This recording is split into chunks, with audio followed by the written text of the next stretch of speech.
Are you in class 11th? So must watch this video. In this video, I will tell you how to study accounts of class 11th. Hey learners, you are watching Learn Faster 1818 and do subscribe it for such videos. Guys, अगर आप class 11th या 12th class में हैं तो मेरा channel ज़रूर से subscribe कर लेना.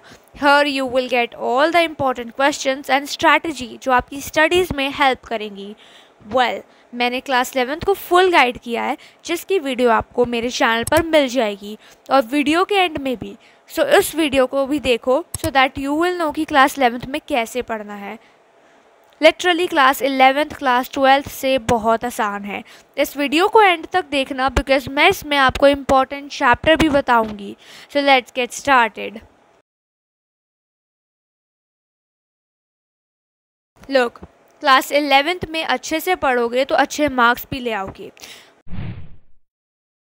बुक मैंने आपको बता दी है. T S. Grewal is the best book and some students T K. Goyal से पढ़ते हैं. सो जिनके स्कूल में टी.के. गोयल है सो वो उनसे भी पढ़ सकते हैं. सो अकाउंट्स में आपको कंसेप्ट अच्छे से समझना है एंड देन प्रैक्टिस करना है क्वेश्चन बुक पे से. समटाइम्स स्टूडेंट्स कंसेप्ट अच्छे से नहीं समझते और क्वेश्चन प्रैक्टिस करने लग जाते हैं. तो कंसेप्ट आपको क्लियर होना चाहिए. अकाउंट्स में तो प्रैक्टिस ही है. जितनी ज़्यादा प्रैक्टिस करोगे उतने ज़्यादा अच्छे मार्क्स ला पाओगे. बुक में illustrations, practical problems and back exercise given है. सो आपको बुक में से प्रैक्टिस करनी है प्रैक्टिकल प्रॉब्लम्स. सो आप खुद सॉल्व करोगे पूरा question and then you can match it with the book answer. Book में इलस्ट्रेशन भी गिवन है. लेट मी टेल यू कि आप ना पहले प्रैक्टिकल प्रॉब्लम प्रैक्टिस करना. By the way practical problems में ही टॉपिक कवर है. So you may practice illustrations also if you want to practice. Important illustrations भी practice कर लेना. After that book के पीछे back exercise you are given with. So MCQ fill in the blanks, true false plus assertion reason and very short answer type question भी करने हैं तुमने. आपको मोर फोकस करना है प्रैक्टिस पर. प्रैक्टिकल प्रॉब्लम्स प्रैक्टिस कर लेना एंड थ्योरी वाले चैप्टर में लर्निंग ही होती है. लाइक फर्स्ट जो है introduction to accounting that is the first chapter. उसमें तो थ्योरी ही है. Now let's talk about the important chapters. Important chapter है जिनको आपको अच्छे से करना है क्योंकि वो चैप्टर्स में से 6 मार्कर लॉन्ग क्वेश्चन आता है पेपर में. So some of the important chapters are cash book, bank reconciliation statement that is BRS, depreciation, rectification of errors, financial statement with adjustment. Cash book में कॉन्ट्रा एंट्री वाला question plus retained earning is very important question. And BRS में that is bank reconciliation statement में cash book and passbook के बारे में पढ़ोगे. The next chapter that is financial statement में ये 3 चीज़ें बनानी होती हैं. Trading account and PL account जो प्रॉफिट एंड लॉस अकाउंट है प्लस बैलेंस शीट भी बनानी होती है.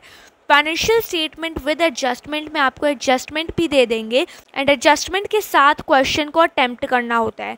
सो इन चैप्टर्स को अच्छे से प्रिपेयर करना है. ये चैप्टर जितने ज़्यादा इंपॉर्टेंट है उतने ज़्यादा इनमें मेहनत भी है. सो इन्हें अच्छे से प्रैक्टिस करना है.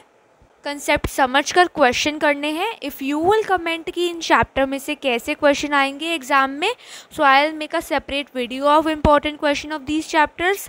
इन टिप्स को फॉलो करके एंड कंसिस्टेंटली स्टडी करके तुम 80 आउट ऑफ 80 भी ला सकते हो.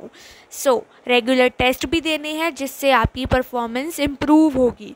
टेस्ट आपको देने हैं, स्किप नहीं करने. क्लास 11th में इन कंसेप्ट को अच्छे से करना.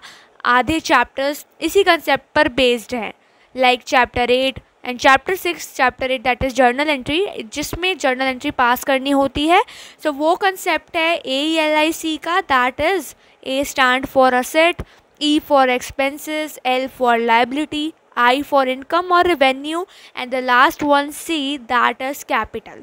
इनमें ये है कि असेट बढ़ती है तो डेबिट होता है, डिक्रीज होती है तो क्रेडिट होता है. सिमिलरली कैपिटल बढ़ती है तो क्रेडिट होता है एंड डिक्रीज होती है तो डेबिट होता है. बट मेक श्योर कि ऊपर के 2 that is asset and expenses increase होंगे तो डेबिट होगा एंड डिक्रीज होंगे तो क्रेडिट होगा. नीचे के 3 that is liability, income and capital increase होंगे तो क्रेडिट एंड डिक्रीज तो डेबिट होंगे. So this was a short form to remember it. देखो क्लास 11th इतनी मुश्किल नहीं है. Just you need to study and practice accordingly. So मिलते हैं नेक्स्ट वीडियो में एंड डू सब्सक्राइब.